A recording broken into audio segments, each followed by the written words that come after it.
was born by the river in a little tent.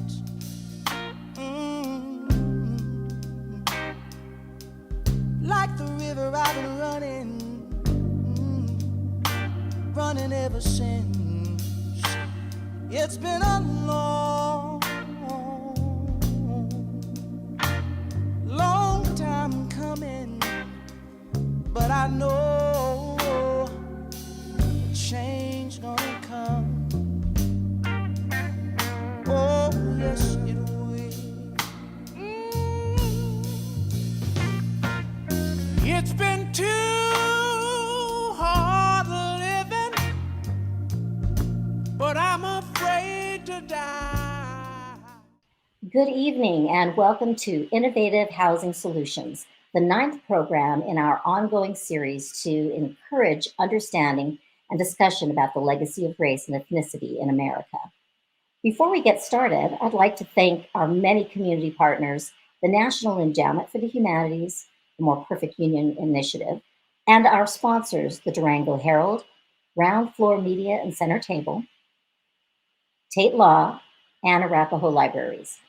I'd like to say a big thank you to our presenting partner, the Colorado Hispanic Chamber of Commerce. Thank you, Jesus Carrillo and Mike Ferrufino, for helping to run the show behind the scenes. I'd also like to recognize the Colorado Humanities Board of Directors and our Changing the Legacy of Race and Ethnicity Committee. And a special thank you to Colorado Humanities staff Linnea Butler and Josephine Jones, and Executive Director Maggie Koval for their commitment in delivering this important programming. Jonathan Cappelli is our moderator for tonight's program, and he is the Executive Director of the Neighborhood Development Collaborative, an association of 20 nonprofit affordable housing associations in Colorado. Prior to his work with NDC, Jonathan worked in real estate acquisition and development and organizational capacity building. He has a Master's of Urban and Regional Planning for the University of Colorado, Denver, and a BA in Political Science and Environmental Science from St. Olaf College. Our panelists tonight include Mariela Sanabria Flores. She is the Advocacy Coordinator for Habitat for Humanity of Metro Denver. Tiana Patterson, the Vice President of Social Impact and Wealth Equity for Elevation Community Land and Trust. And Paige Omohundro. She's the Business Development Manager at Colorado Housing and Finance Authority, also known as CHAFA. Thank you all for joining us today. And thank you, Colorado Humanities, for hosting this important discussion, and for all those listening. The last few years have really resulted, it's no secret, in a reckoning this country on race. But when it comes to racial inequity, housing is probably one of the most obvious visual representations of sort of the asymmetries of equity across the landscape. And increasingly folks, I think, are familiar with terms like redlining and the effect that that's had on racial inequity and sort of housing's role in this. Today, we're going to focus on some of the solutions to this history and to the problems that confront us today when it comes to housing inequity. Hoping that everyone can leave with a better understanding of sort of the state of housing and BIPOC homeownership, why it's important to improve it, some strategies that we need to overcome these barriers to BIPOC homeownership, and then some opportunities for you, the audience, to be engaged and support or participate in any of these solutions. So that said, let's start with the first question. So this is for all of you to answer, but the general question is, what is the state of BIPOC homeownership in Colorado today, and why is it concerning? Mariela, would you like to start? Yes, of course. Thank you, Jonathan. And I first want to preface that the state of BIPOC homeownership in Colorado is based off 2020 census data. We're looking at Black homeownership rates at 41%, Latino homeownership rates at 55%, and white homeownership rates at 73%. And this is such a multi-layered cake on the decline that we can see, or at least the gap that we see from our communities of color. to our white counterparts. And I would like to also preface that it has historic connotation, and ultimately there is a systemic change that needs to be made, or a systemic solution to see progression forward. But I would like to also add that Colorado is the 5th most BIPOC friendly state to buy a home in. So that's always something to note, that Colorado itself as a state has a great opportunity for our communities of color to strive to homeownership. But why are these rates concerning? It comes down to accessibility, attainability, and equity. You know, we have gentrification and displacement that have changed the makeup of a majority of our communities of color, where Black homeownership and Latino homeownership is thriving. We also have a stock issue in which we are not able to house our community members, even though if they are qualified with credit, income, and everything they need to qualify ultimately. So it's a stock issue. It is a very multifaceted issue.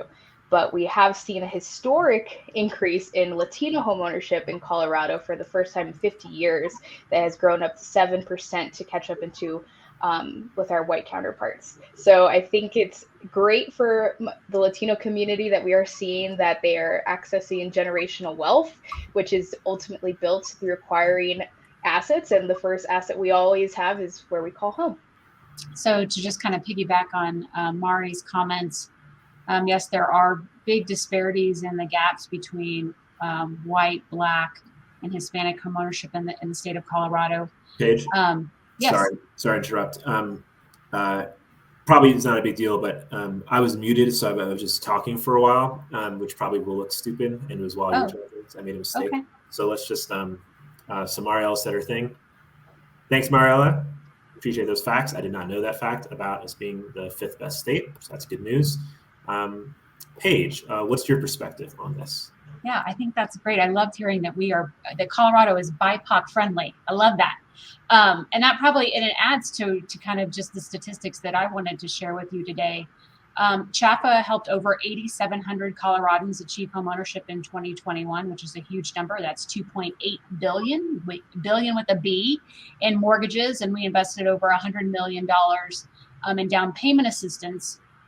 And although CHAPA does allow for repeat buyers, overwhelmingly 91.5% of 2021's production did in fact go to first-time home buyers.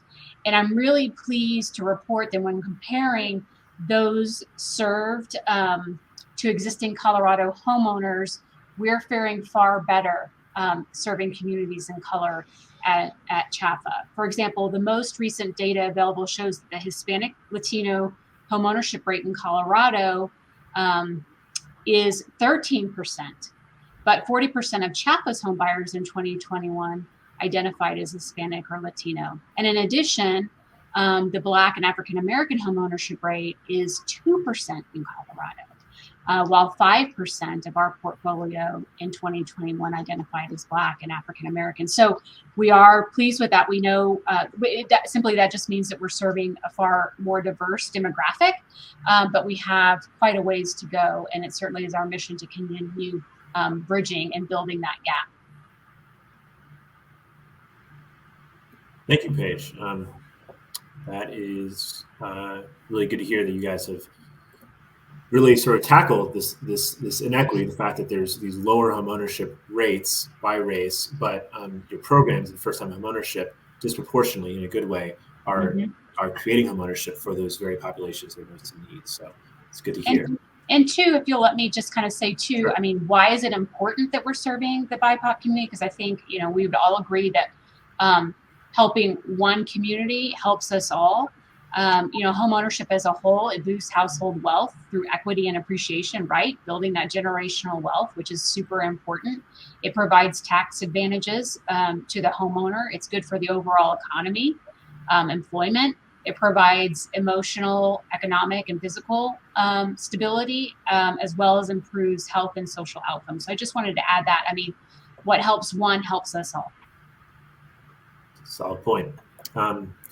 Tiana, what's your perspective on this as representing ECLT, community land trusts, developing some of the housing? How does the state of BIPOC ownership today sort of strike you, and what's most concerning from your worldview? Yeah, thank you, Jonathan. For us, one of the most staggering statistics that we've come across is that in 2020, the U.S. homeownership rate surged to 65.5%, which is the highest annual rise ever. So that meant 2.6 million more households became homeowners compared to 2019. However, the homeownership rate for Black Americans is lower at 43.4% than it was in 2010 at 44.2%. And so that's nearly 30 percentage points less than white Americans at 72%. And the homeownership rates for Asian Americans and Hispanic Americans are 61.7% and 51.1% respectively. So for us, we have many things to celebrate. We have, I wouldn't have expected in the pandemic that I knew a lot of people bought houses, but that's amazing how many people were able to access homeownership. But the fact that even with historic low interest rates, more availability of homeownership opportunities, that we are looking at homeownership rates specifically for Black Americans lagging so far behind. And so it really points to, that we're not doing enough, and that there needs to be a real concerted effort to help bring BIPOC communities, but I would say most especially Black Americans, up to comparable rates to their counterparts. Thank you, Tiana. A little later, we're going to sort of talk about what barriers exist to homeownership. So maybe the why, right, of some of the facts you just provided. But first, we wanted to talk about, sort of aspirationally, in an ideal world, and I think you hinted at this, what would the housing landscape look like? So what are your respective visions for the future of BIPOC housing in Colorado? Start with Mariela, and then we'll do Paige, and then Tiana again. Perfect. Well, I do want to definitely sprinkle in and add that about approximately 60% of Habitat for Humanity Metro Denver's homeowners are BIPOC. So we definitely do our best to try to ensure that we are serving communities that already have been historically and are underserved currently, and prioritize where that they can access and attain an affordable, safe space to call home. So in an ideal world, every Habitat for Humanity's mission statement and belief is that everyone deserves a decent place to live. And I think because of the pandemic, that has sparked such of an importance that where do we call home? How does it affect our health, our future, our stability, and yes, our upward mobility in general? So in the ideal home, I would love to see development in high opportunity areas that have access to healthy foods, great schools for everyone. I would love to see our current developers and developers across the nation maximize the capacity of land and see density as a friend, and see it as the future to preserve and conserve our world and also our resources, and make our communities more whole and accessible. So thank you, Jonathan.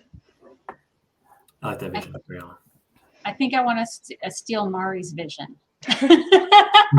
But what I would say is that, the future of BIPOC is or what our ideal housing landscape would look like would be that for every Coloradan.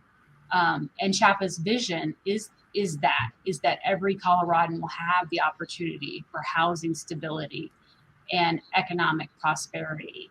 And it's our hope that our programs are aiming at making homeownership more accessible to all, and then helping those that may not have the ability to become a homeowner without our assistance.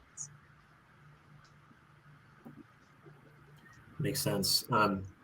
Just a quick note on some of Mariela's points.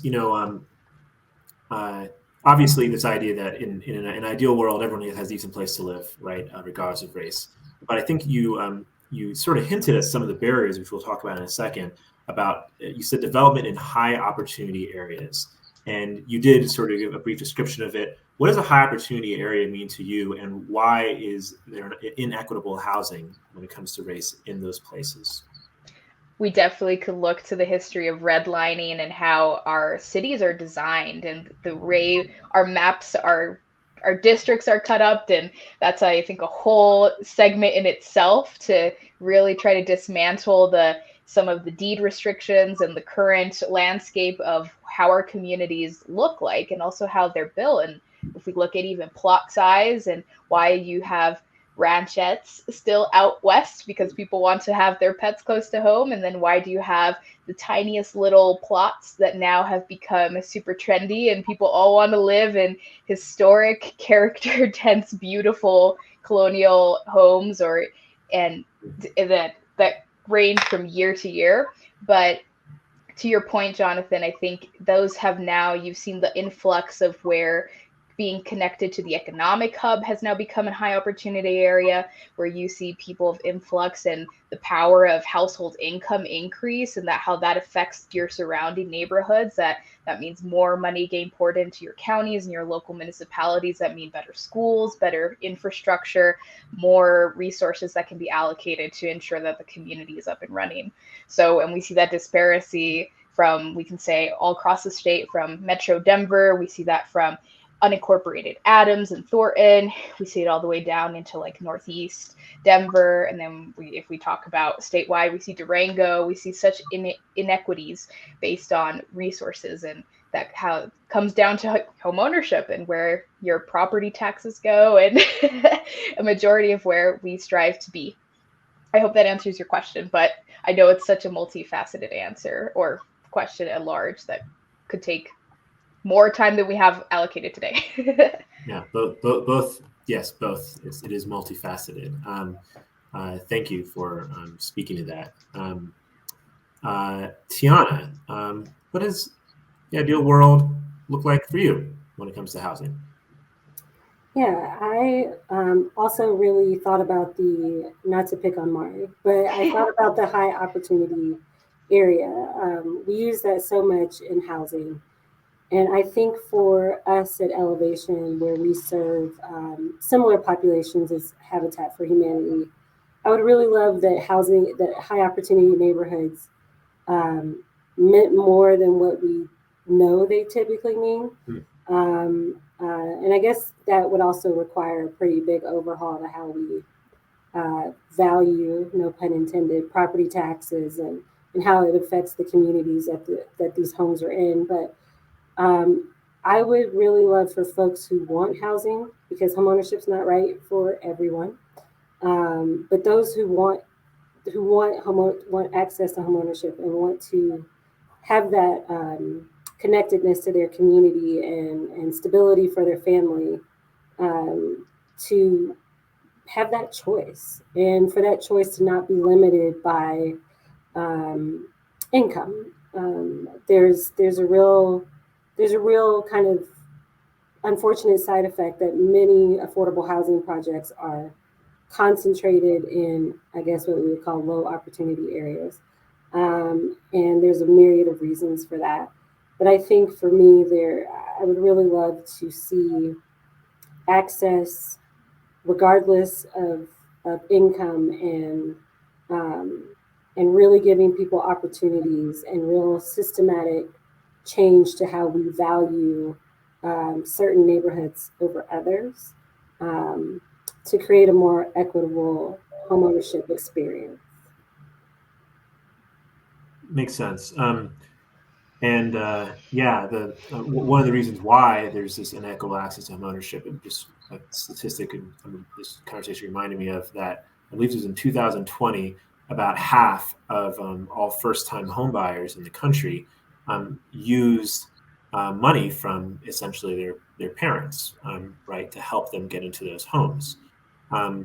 So the people who were able to benefit from this huge spike in homeownership that you guys referenced earlier, right, was really strongly governed by your access to wealth, much of that wealth which came from homeownership in the past. So how do you make wealth be less of a barrier? Speaking of barriers, that's the next question. So what barriers exist to to prevent us from achieving this future. And, Mariela, you have this great policy perspective. You work at Habitat. Tiana, you work actually with ECLT helping develop housing. And then obviously Paige running one of the largest, not running, but working for an organization that runs one of the largest sort of sources of lending for first-time home ownership in the state. Kind of hear your guys' different perspectives from each of those lenses. State program, as a developer, and from a policy perspective, what barriers exist. So let's start with Mariela, and then let's kind of roll through. I think we all understand that there are a need for programs to ensure that we don't have the barriers that especially our BIPOC communities see, like our African American community. One of the biggest obstacles is down payment assistance. Our Latino community is qualifying for mortgages. But if we think about the levers in play, it is the creation of those systems and those resources and opportunities. And that means even down to the local level. And if we look at the local level, it's what gets built where and how does it get built and how many units are being added to our communities and even the design of our community. So I think ultimately it is about ensuring that whatever funding sources, policies, requirements, or mandates are also tied to funding and opportunity, and that we understand that in Habitat's world, we see long-term affordability as a way to preserve any affordable housing stock that is brought to the market, and it ensures that that will remain affordable for the long term.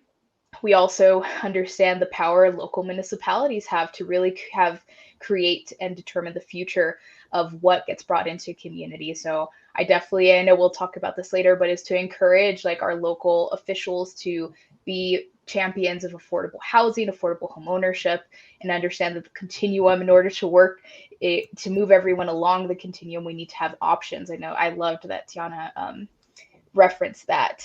So having opportunity, having options, having opportunities to downsize, upsize, comes down to ultimately what we see is in place at a policy level. I know for Habitat, it's increasing supply, it's increasing access to funding, but ultimately it is definitely maintaining that affordable housing stock for the long term. So thank you. Got it. Thanks. Yeah. So policy influences where housing gets built, what resources come online, and who has access to those resources. So ensuring that there's equity across all of that. Makes sense. Thank you. Tiana, what's your perspective on this? What barriers keep you and your organization from achieving its mission of creating more housing for BIPOC Coloradans? Yeah, great question. I feel like the answer is going to be what you would hear from most folks who develop housing, which is a lack of funding. We need money to develop housing, just like anyone else. And the difference is that when we work to build housing, we also have to work at the same time to subsidize that housing to bring the costs back down to a level that is affordable to someone who makes 80% of the area median income, which varies from county to county. So I think for us, a dedicated source of funding for homeownership has been something that, not to step on Mari's toes about into public policy, but there has been a long push and request that both local governments and our state governments invest in homeownership specifically, and not put it into a bucket that it goes along with permanent supportive housing or rental housing, but something that is purely dedicated to homeownership because, again, our access to money, unlike rental developments that have access to tax credits and programs like that, which are a whole industry in and of themselves. Folks who offer homeownership, we don't have that. We're often cobbling together public dollars, private dollars, grants, loans, performance loans, magic tricks, whatever we have to put together to make it work. And luckily, we've been very lucky to have and to be able to take advantage of there being more of a focus on the importance of homeownership, particularly in the last 3 or 4 years. But because it's been so recent, that really puts us at a disadvantage where we need even more investment to try and help other folks catch up. And that means folks like Habitat, folks like us, to really invest so we can help close some of these racial wealth gaps that exist. So it's the answer nobody loves, but it's money. We need more money. Makes sense. Yeah, I'm hearing almost two sort of directions that the money needs to come from, right?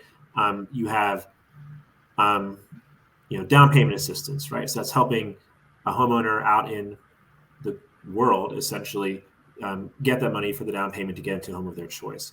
And then there's funding on the development side. You kind of spoke to just now, Tiana, about how to actually build affordably built housing, right? That I guess is less expensive in the first place. Maybe there's less assistance that's needed to get that home buyer into that home.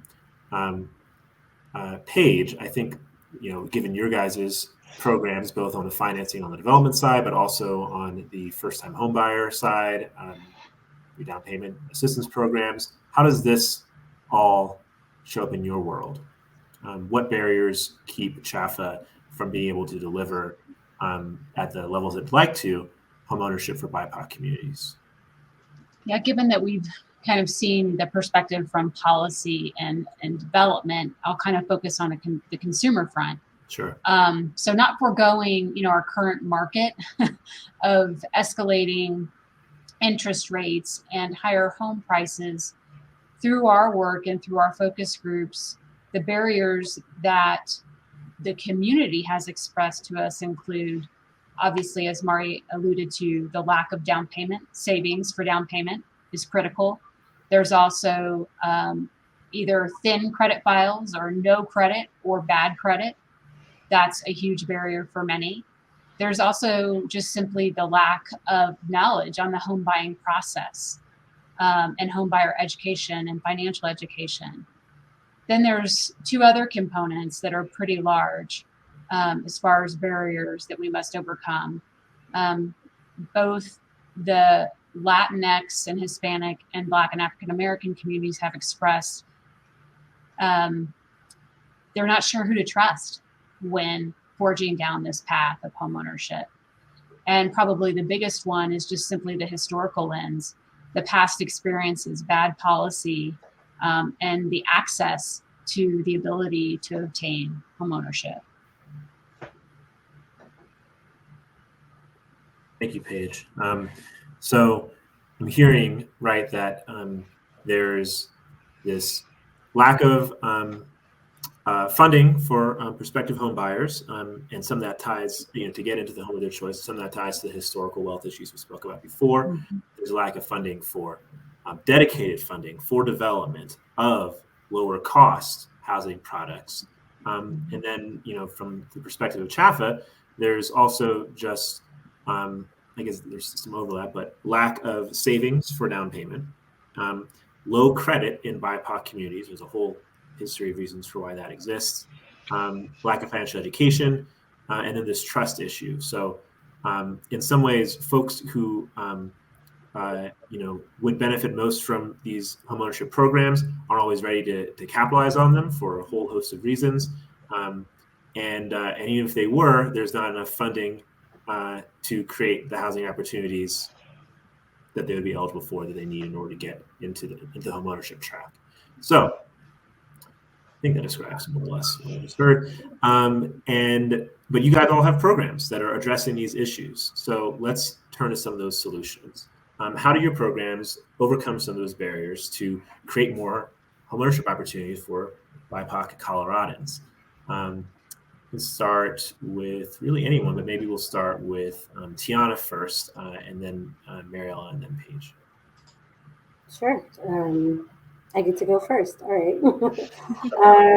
So The answer for us is really twofold. And first, I just want to briefly talk about the community land trust model. In that we are, as a land trust, we own the home underneath the property. The homeowner owns the home on top, and it is tied together by a 99-year ground lease. I will not bore anyone with all of the nitty gritty, but basically, to an earlier comment about generational wealth and access for multiple generations to affordable homeownership opportunities, the community land trust model provides just that. So 65% of our homeowners are people of color, and with that 99-year affordability restriction, that means that not only one household gets to benefit from an affordably priced homeownership opportunity, but multiple generations after them who meet those same qualifications will be able to access affordable homeownership as well. Second to that is a really exciting program that we will be launching soon called Doors to Opportunity. Doors to Opportunity is available for folks who are fully qualified with elevation. That means they have gone through and been approved for our program. And it will offer $50,000 in down payment assistance to those who self-identify as BIPOC. And those subsidies that I mentioned earlier, both from ECLT and our municipal partners, along with that down payment assistance program, will allow those BIPOC buyers to go out into the market and not just be limited to the homes that ECLT has available. They will be able to choose and have at a minimum $150,000 available to them to bring the price of a market rate home down to one that is affordably priced for them. So that's really exciting. Thank you, Tiana. It's a really interesting program. Let's turn to Mariela. What sort of programs do you guys have at Habitat to sort of address these issues? Or how do your programs intersect with these issues? Yeah. You know, like Tiana, Habitat we have the great fortune of merging with a community land trust. So now we have an in-house community land trust, which is a similar model to Elevation's land trust.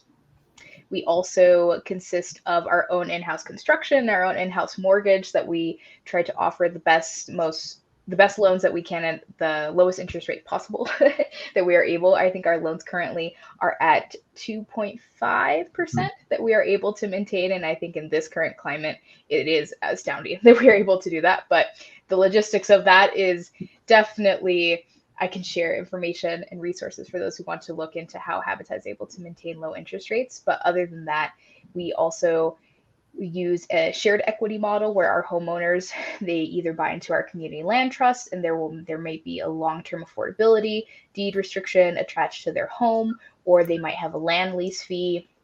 And we ensure that a homeowner does not pay more than 30% of their monthly income towards their mortgage, because that at the end of the day, we want to ensure that whatever homeowner buys into our program meets the basic criteria, which is always going to be, it's like need for housing, willingness to partner, and ability to pay. And we want to ensure that we set up our homeowners for success, understanding that this is a step forward for them to then compete in the open market if they do so wish. We also offer Capable, which is a home repair program to help seniors age in place or target our nest areas in the Denver metro area to ensure that these communities that have the great fortune of maintaining their character, maintain the upkeep of their character. Because as Tiana mentioned, and the choices of homeownership, sometimes homeownership isn't the avenue for everyone, but being able to age and gracefully and maintain your home with dignity and ensure that it changes as long as your needs change is super important for Habitat to bring that to local communities. We are currently in 11 neighborhoods in the Denver metro area of Global area, Swansea, Park Hill, and I can definitely get the full list for you. But other than that, Habitat definitely tries to ensure that we are setting up our homeowners for success through financial literacy and sweat equity, where they can get hands-on experience volunteering on Habitat's construction sites to, if they want to fix their own window ceiling, trim, paint. It's an experience that I think most people that have the privilege of owning their home forget of how to maintain their home. I know that I have been watching my dad, who has labored all his life, maintain his home, but to be able to be part of the Habitat team and seeing the hours of sweat equity and the classes our homeowners go through to be a part of our process and our application, it has been rewarding to see all the tools that they are now creating to make sure that they are a successful independent homeowner and contribute to their community and take care of their property. Thank you, Mariela. Yeah, you guys have a lot of programs. All you guys do. Paige, what programs is CHAFA rolling out or have rolled out that increase BIPOC homeownership? Sure. So CHAFA always wants to be seen as our trusted partner in the home buyer journey. And through our statewide network of approved lenders, we offer home mortgage purchase loans and down payment assistance. Currently, we're offering all FHA, VA, USDA, and conventional mortgages. And depending on the program that the individual may qualify for, they can choose between either a 3% grant or a 4% silent second mortgage to aid with down payment and closing costs. So our fixed rate mortgage loans and down payment assistance can make the difference, obviously, for those that are looking to become homeowners. And it may also help those that may have a little bit of savings not eat up all their savings through utilizing one of our programs and being able to save for those unforeseen or just routinely checks on maintenance that all homeowners get to experience. Mm-hmm. Another program or service, and it's a component of utilizing a CHAFA loan, is that you do need to participate in a home buyer education course prior to closing on your loan. And CHAFA actually sponsors and pays for these home buyer education classes. We offer them in person, both in English and in Spanish.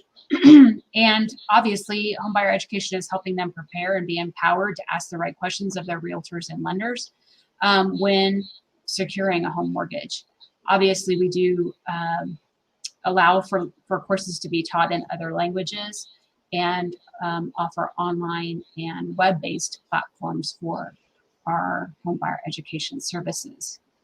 But as far as our initiatives for BIPOC specific, over the past few years, CHAFA has engaged with both the Latino and Hispanic community, as well as the Black and African American community within Colorado.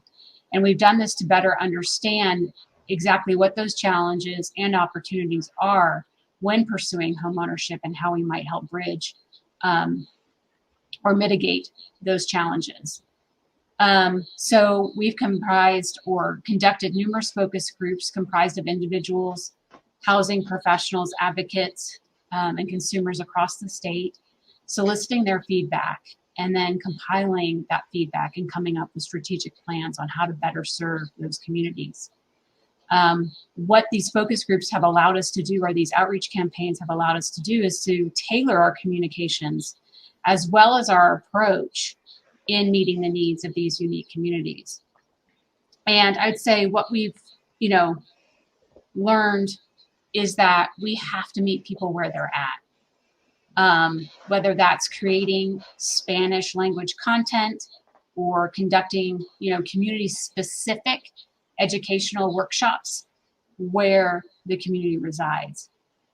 So we're going to be very focused on executing all the strategic plans that we have created through these outreach campaigns, both for the Black and African American community as well as Latinx and Hispanic community. It's a lifelong mission for our organization. Thanks, Paige. I think you guys are being a little modest because I know that earlier in this conversation we talked about Mariela talked about the increase in Latino, essentially, homeownership rates. And then you're describing your specific program right now. I remember, based on a number of different sort of news articles, newspapers across the state that reported on this, there's a pretty direct tie between that increase in overall Latino homeownership rates and your guys' increase in first-time home buyers that were Latino, unless I'm misremembering those articles. Could you speak a little bit to the success of that program and the overall increases in Latinx homeownership that you guys were able to achieve?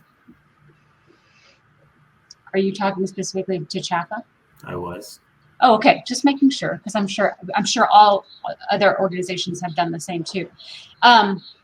Yes, the Hispanic and Latino community, from what research shows, has the largest purchasing power of any demographic. So lenders and realtors really need to be tuned in and ready to serve that community, because I think they're ready to purchase.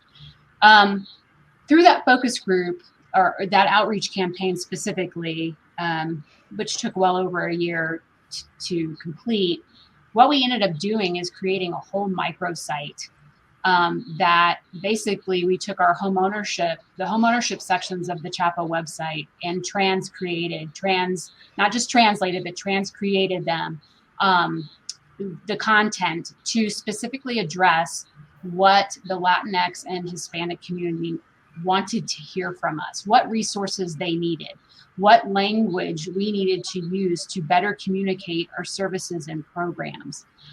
So we did that. And part of that effort was creating an video series of a young Latina walking through the homebuyer process and using a mentor within her community. It was her aunt that walked her through homeownership, because we found that connection between family to be very important, and family being a great mentor as well as entity to lean on through such a big financial decision. We also changed up just who we were marketing our media and our outlets that we were utilizing, right? And we engaged our housing counseling network to help us do radio and interviews within the community to help them better understand the importance of homeownership, the homeownership journey, the education that it took to get there, and then the services that were available to them as a potential homeowner. So all that combined really helped us to see an overall increase in the number of Hispanic and Latinos that we served in Colorado over the past 5 years. It's really, really awesome work. And so, we've heard essentially these different ways of engaging in this issue. There's, from CHAPA's perspective, right, specific outreach efforts and initiatives that are really, really targeted. And by targeted, I guess you mean shaped to your audience. I really like the phrase that you use instead of just translated. Would you say Trans-created. Trans-created. Just never actually heard that phrase, and I like that. So trans-creation of education materials and everything else to really address the population that you're focusing on. So that's huge.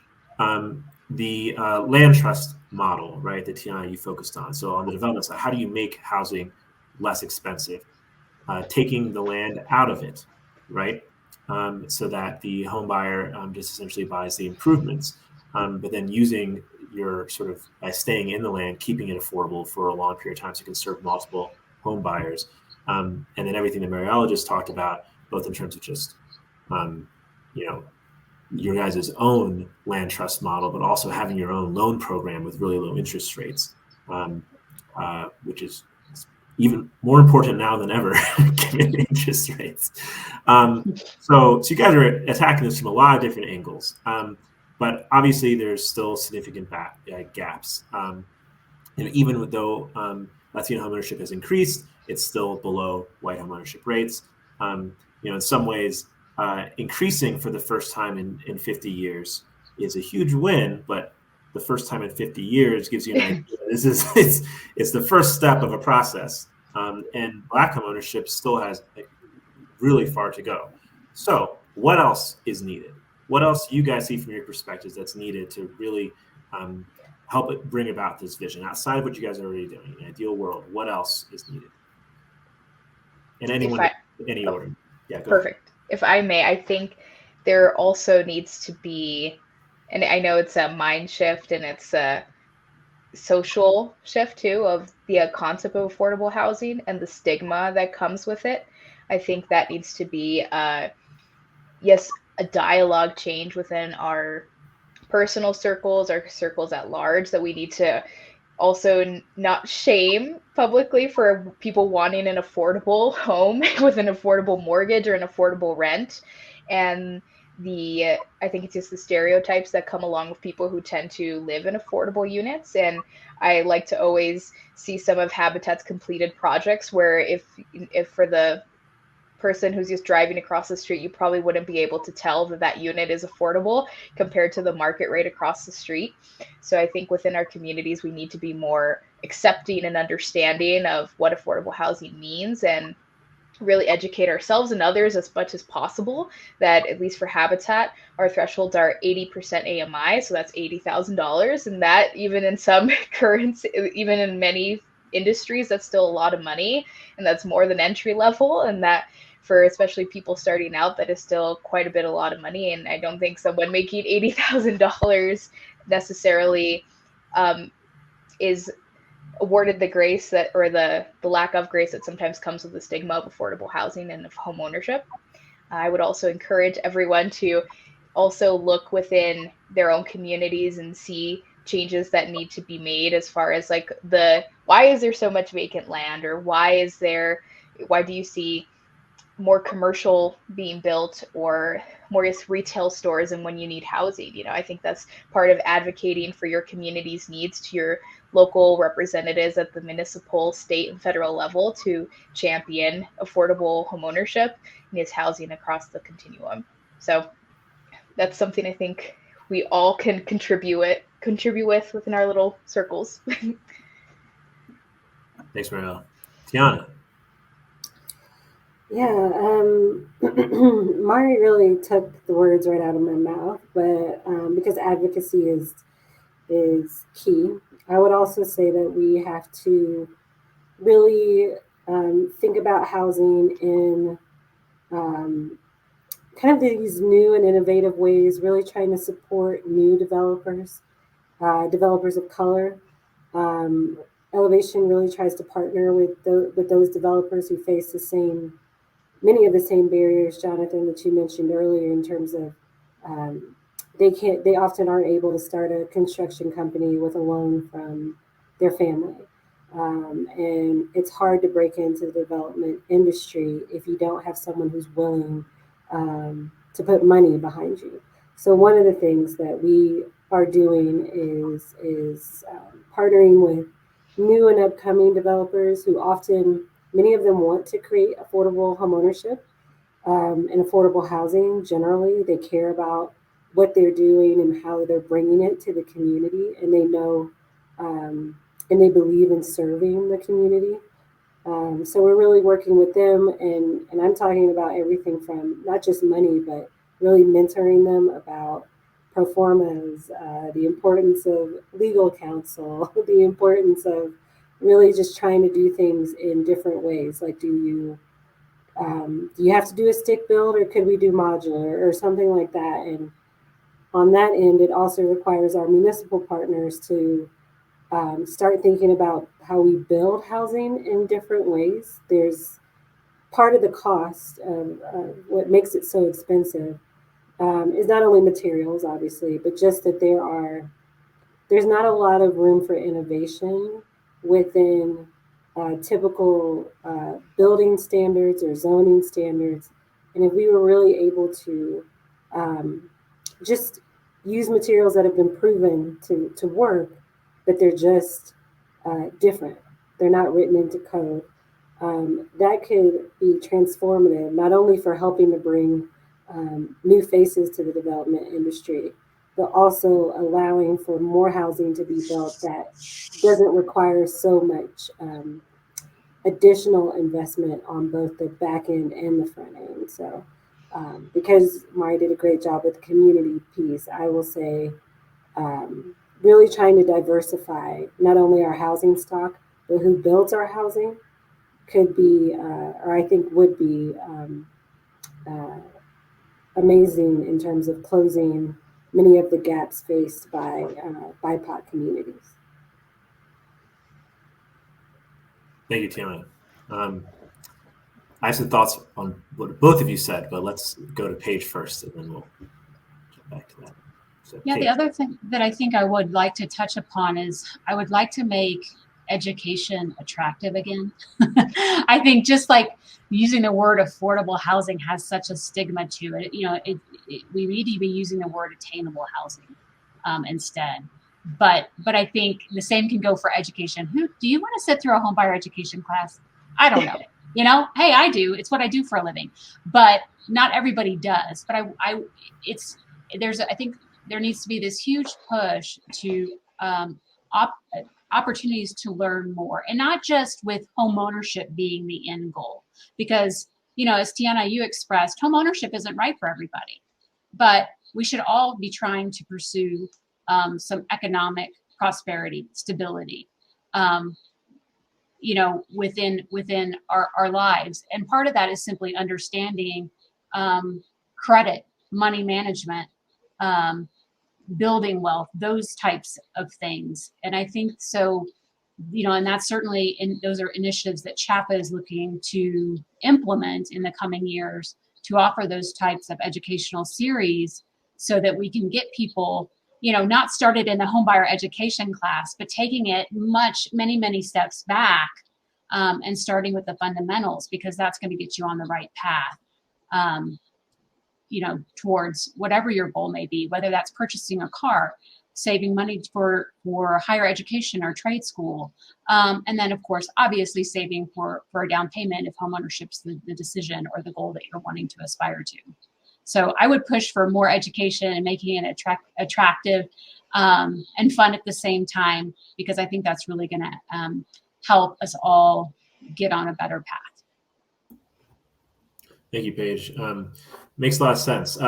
So yeah, to encapsulate what we just heard so far, destigmatize education, make it cool again, and just have homebuyer education something that people are excited about. This is the opportunity, the primary way that Americans and Coloradans gain wealth.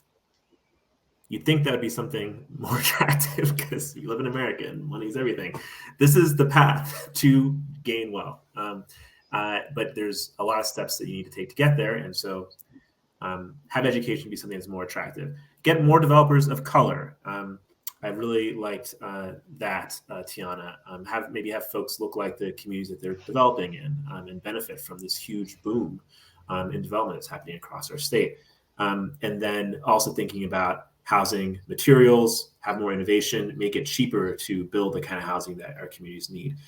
You know, Mariela, you said something about advocacy, and that made me think, you know, I've worked, you know, directly for nonprofit housing organizations before too. And so I think we've all seen this where it's really, really easy. I think it's just unfortunately something about human nature. It is easy to go out and, you know, show up late at night and fight against something that scares you. So as a result, when a new affordable housing development gets proposed, it's the majority of the people who come out are the ones who don't want to see it in their neighborhood. You know, we just had a state referendum on, you know, increasing funding for affordable housing. Majority of Coloradans want affordable housing. That's not who you see come out necessarily, right? In city council or name your sort of local politics sort of realm to support these initiatives. So yeah, when I think of advocacy, I also think about, and this maybe turns to how people can engage in this, is at the local level, we should all sort of try to overcome that sort of slippage where it's easier to be motivated from fear than it is by your highest values. And so if you care about affordable housing, come out and show it and fight against those who are fighting against housing. If I could add, Jonathan, often on to that in advocacy, you know, I think people need to also recognize that home ownership leads to social and civil engagement.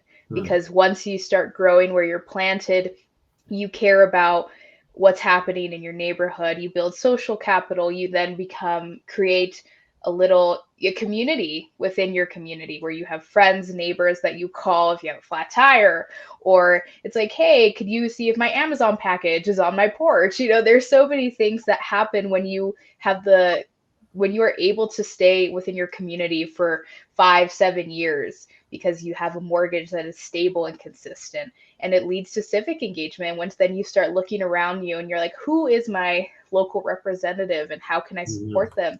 How can I really help make and shape and activate and use my voice to really say what my community needs are and speak for myself and for my friends and my neighbors and everyone who is willing to. So I think that's the luxury that people take advantage of now, and they go out and they speak against something that they bought in for, right? Like my biggest financial mistake was being in the 5th grade when I should have been buying on foreclosed property when the crash happened, right? So there's so many things that people really take for granted. So yes, as much as you can activate your time and energy to go and not support housing, creating more affordable homeownership opportunity leads for more people than supporting homeownership, because they are proof and a lived experience of how great it is to not struggle to pay for your mortgage. Yeah. And I would like to take a different path on the advocacy route as well. I think that we as housing providers, housing developers, we may have, get in our little silo of this is what my organization offers. But what we're finding through our work serving the BIPOC community is that we've got to really lean into our partners and be advocates for our other advocates and really promote each other's programs, because it's not a one size fits all. Each individual in community is unique and different. And so we really have to lean on each other and promote each other so that we can all be resources for these communities. Yeah, I agree. It's a sort of turning the mirror back on ourselves. As advocates, it's our job to do some of this, but we need to push ourselves to step out of our own lanes and advocate for our partners as well. Right. In the housing world, we often talk about housing as a continuum, but we don't always act like it. But when, as you guys all know what I'm about to say, a continuum means from homelessness all the way to home ownership.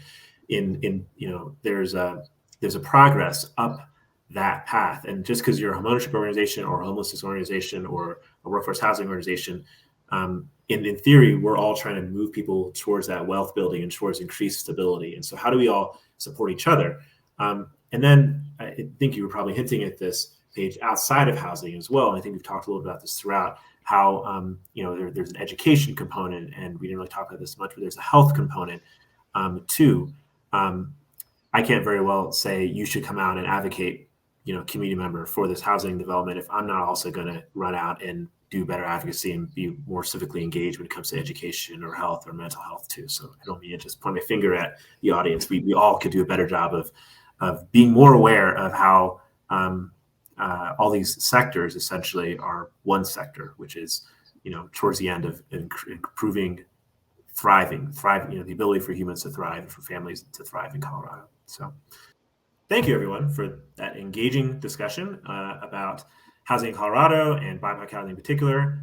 Really appreciate hearing you guys' perspectives and all different programs you guys are rolling out around this. Paulette, I'll turn this back over to you. Thank you, Jonathan, and thank you, panelists, for sharing your knowledge and insights to help us better understand existing obstacles and some great housing solutions available in our state. Thank you to our audience. You can sign up and learn about future programs at the Colorado Humanities website at coloradohumanities.org, where you'll also find resources related to this program and links to view Changing the Legacy of Race and Ethnicity programs on education, voting rights, equitable health care, and more on our Facebook and YouTube channels. We are happy to offer these facilitated community conversations about these topics in 2023, thanks to the National Endowment for the Humanities, sustaining the humanities through the American Rescue Plan funding. If you would like to partner with us on future community conversations, please email us at info@coloradohumanities.org. Thank you again to all of our sponsors and partners, and thank you for attending our program.